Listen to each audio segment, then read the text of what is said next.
السلام علیکم جی. قربانی کا سیزن آ گیا ہے, قربانی کا موسم بھی آ گیا ہے. ویسے تو عید قربان کے حوالے سے آپ سب لوگوں کا دماغ کیا ہوگا, اور عید قربان بھی تو یہی ہے کہ آپ اپنے دل کے قریب اور بہت پیار سے پالے ہوئے جو جانور ہیں ان کو قربان کرتے ہیں فزیکلی.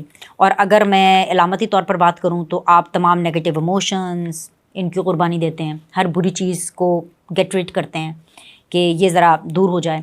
اور اگر میں اس ویڈیو کے حوالے سے بات کروں تو میں جس قربانی کی بات کر رہی ہوں وہ بہت بڑی قربانی ہے اور بڑے بڑے لوگوں کی قربانی ہے, اور یہ فیصلہ ہو چکا ہے. یہ فیصلہ ادارے نے کیا ہے, یہ فیصلہ ریاست نے کیا ہے. یہ کن لوگوں کی بات ہو رہی ہے, یہ کس قربانی کی بات ہو رہی ہے, اس کی تفصیلات میں آپ کو اب سے تھوڑی دیر میں بتاؤں گی.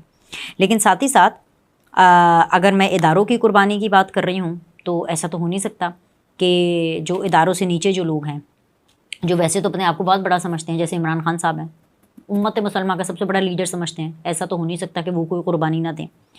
لیکن وہ اپنوں کی قربانی نہیں دیں گے, اپنی تو بالکل بھی نہیں دیں گے, اپنے احساسات اپنے جذبات کی بھی بالکل نہیں دیں گے. انہوں نے یہ ڈیسائیڈ کیا ہے کہ وہ شیر افضل مروت کی قربانی دیں گے. یہ کیا سٹوری ہے, اس کی بھی ڈیٹیلز میں آپ کو اب سے تھوڑی دیر میں بتاؤں گی. لیکن سب سے پہلے تو میں نے آپ کو بتانا ہے یہ جو ایک ٹرم چلی ہے نا, فالس فلیگ آپریشن, اس کے بارے میں. اب آپ سوچیں گے کہ بینش پھر سے 9 مئی کے اوپر بات کر رہی ہیں. ابے 9 مئی تو بھائی یہ تو انمٹ ہے نا. 9 مئی کے اوپر تو ہمیشہ سے بات کرنی ہے, ہمیشہ سے ہی کرنی ہے, کرتے رہنی ہے, جب تک یہ لوگ منطقی انجام تک نہیں پہنچتے تب تک کرنی ہے.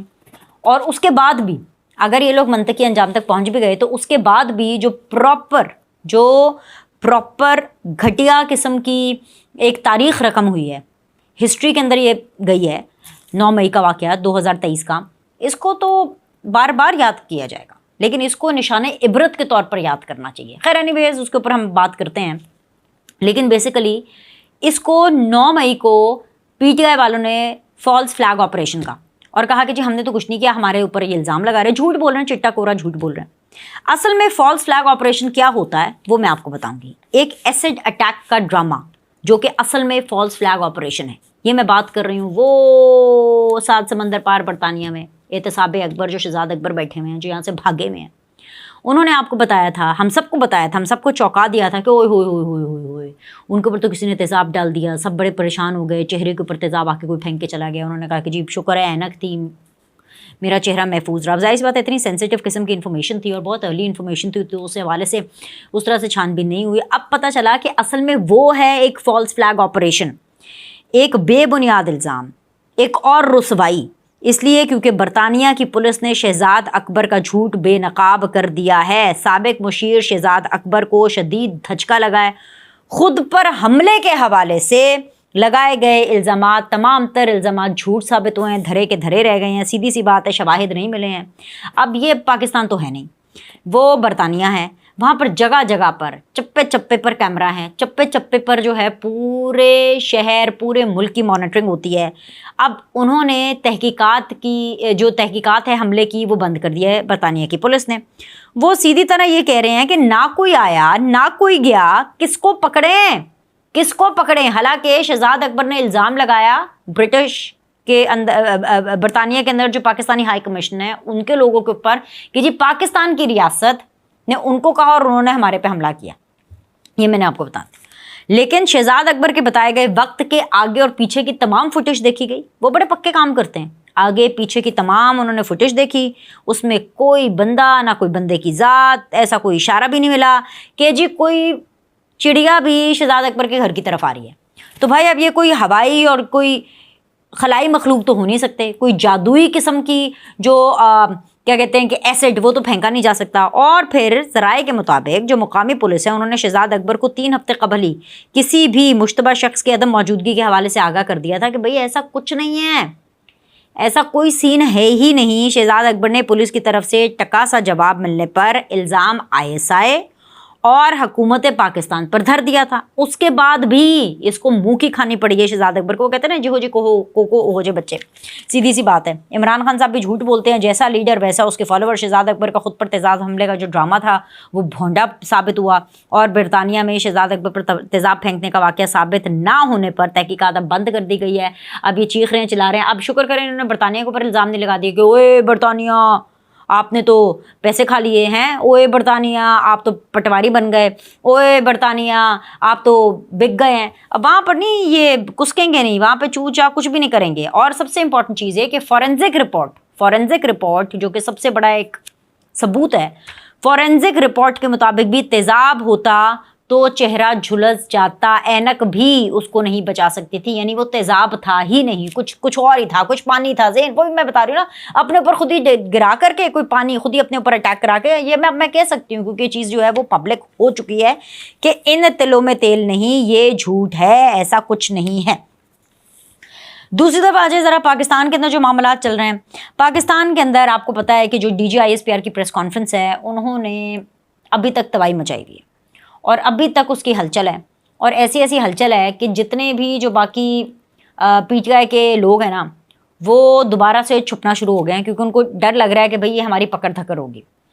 مزے کی بات یہ ہے کہ ادارے نے، DG ISPR نے جب یہ بات کہی کہ اگر کمیشن 9 مئی کی بننی ہے تو 2014 کے دھرنے کی بنے، PTV پر حملہ، پارلیمنٹ پر حملہ، ان ساری چیزوں پر، اور سب سے بڑی بات یہ کہ وہ جو خیبر پختونخوا کی جو حکومت ہے، پورے اپنے KPK کے وسائل استعمال کر کے جو اسلام آباد پر چڑھائی ہو رہی تھی، جو چائنیز پریزیڈنٹ کا جو پورا ٹرپ ہے اس کو سابوٹاج کیا، پورے CPAC کو سابوٹاج کیا، اتنی لمبی چارٹ شیٹ یہ DG ISPR نے اپنے ادارے کے اندر بھی احتساب کا ایک بڑا اشارہ دیا ہے۔ اور اشارہ کیا؟ سیدھی دو ٹوک میں بات، دیکھیں میں لگی لپٹی نہیں بات کر رہی، میں سیدھی آپ کو بات کرتی ہوں۔ اس کا یہ مطلب ہے کہ 4 جرنیل، چاہے وہ ظہیر الاسلام صاحب ہوں، چاہے وہ احمد شجاع پاشا صاحب ہوں، چاہے وہ جنرل باجوہ ہوں، چاہے وہ جنرل فیض حمید ہوں، ان سب کی قربانی دینے کے لیے ادارہ تیار ہے، لیکن اس کے باوجود بھی 9 مئی والوں کو نہیں چھوڑنا، ان کو کوئی چھوٹ نہیں دینی، عمران خان کو کوئی چھوٹ نہیں دینی، جا کے اپنا چاہے دیوار پر سر مارے، چاہے آپ جتنی چاہے مرضی آپ ان کے خلاف جو ہے وہ پریشر ڈال لیں۔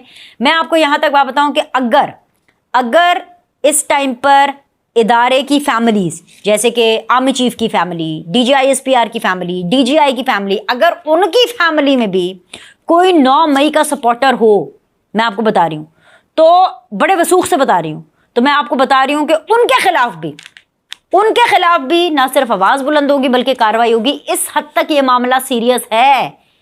سو لہٰذا ادارے نے جب اپنی قربانی، اپنی سیلف احتساب اور ہر چیز کے لیے تیار ہیں، لیکن عمران خان اور 9 مئی والوں کو معافی کسی صورت نہیں ملے گی، ان کی جان کسی صورت نہیں وہ کیا عمران خان صاحب کیا کہتے تھے؟ میں مرتے دم تک میں جنرل عاصم منیر کا پیچھا نہیں چھوڑوں گا، یہی کہتے تھے نا، کیونکہ تم مجھے مارنا چاہتے ہیں، تم تو مجھے مارنا چاہتے ہو، مجھے قتل کرنا چاہتے ہیں، یہی الزام ہے نا کہ دنیا جہاں کے جو پاکستان کے جو بڑے ہیں اداروں کے، DGI ہو، DGC ہو، آرمی چیف ہو، جو بھی ہو، وہ سب عمران خان صاحب کو مارنا چاہتے ہیں، ٹھیک ہے نا؟ یہ عمران خان صاحب یہی کہتے ہیں نا، جھوٹ بولتے ہیں ایک تو، لیکن ان کے کہنے کا یہ جواب ہے اصل میں پیچھے پڑنا اور میں نہیں چھوڑوں گا کیا ہوتا ہے، یہ اب عمران خان صاحب کو پتہ چلے گا کہ اگر اتنے بڑے لوگ جن کے نام لیتے ہوئے بھی، ظہیر الاسلام، احمد شجاع پاشا، یہ جنرل فیض حمید، یہ کیا نام ہے، جنرل باجوہ، ان کے بڑے لوگوں کے پر جلتے ہیں ان کا نام لیتے ہوئے، بڑے لوگوں کی زبانیں لرز جاتی ہیں ان کا نام لیتے ہوئے، اگر ان کے بارے میں ادارہ قربانی دینے کے لیے تیار ہے کہ اگر یہ بھی شامل ہوئے تو نہیں چھوڑا جائے گا، تو عمران خان کیا بیچتے ہیں بھائی؟ عمران خان کیا بیچتے ہیں ان کے آگے؟ عمران خان کیا ہے؟ کچھ نہیں ہے۔ تو بھائی میں تو صرف یہ کہوں گی، فاسٹن یور سیٹ بیلٹس، کیونکہ قربانی کا موسم آ گیا ہے۔ اب کس کی کیا قربانی ہوتی ہے یہ آنے والا وقت بتائے گا، اور ہم آپ کو اس کے بارے میں اپڈیٹ کرتے رہیں گے۔ فی الحال تو شیر افضل مروت کے ارمانوں کی قربانی ہو گئی۔ میں نے آپ کو پرسوں بتایا تھا نا کہ مروت صاحب کا نام پبلک اکاؤنٹس کمیٹی کے لیے نہیں آیا، ووٹنگ ہوئی اور شیخ وقاص کا نام آیا، اور مروت صاحب نے کہا کہ بھائی میں سیٹ کر لوں گا عمران خان صاحب کو، یہ فراڈ ہے اور یہ سارے فراڈی ہیں۔ وہ ملنے جانا تھا انہوں نے جیل میں، بیٹھے رہے اڈیالہ کے باہر، تپتی دھوپ میں، کبھی گاڑی میں آ کے بیٹھتے تھے، کبھی پھر سے اڈیالہ کے باہر کھڑے ہو جاتے تھے، پھر گاڑی میں آ کے بیٹھتے تھے، پھر اڈیالہ کے باہر اندر سے بلاوا ہی نہیں آ رہا، کوئی سین نہیں باس۔ کیوں نہیں بلاوا آ رہا؟ کیونکہ عمران خان کو وٹ ہے اندر سے، وٹ تو عمران خان کو یہ ہے کہ بھئی یہ کیوں جا کے ملے شیر افضل مروت صاحب خواجہ آصف سے، کیوں انہوں نے جو ہے وہ بیانات دیے ہیں، یہ چاہے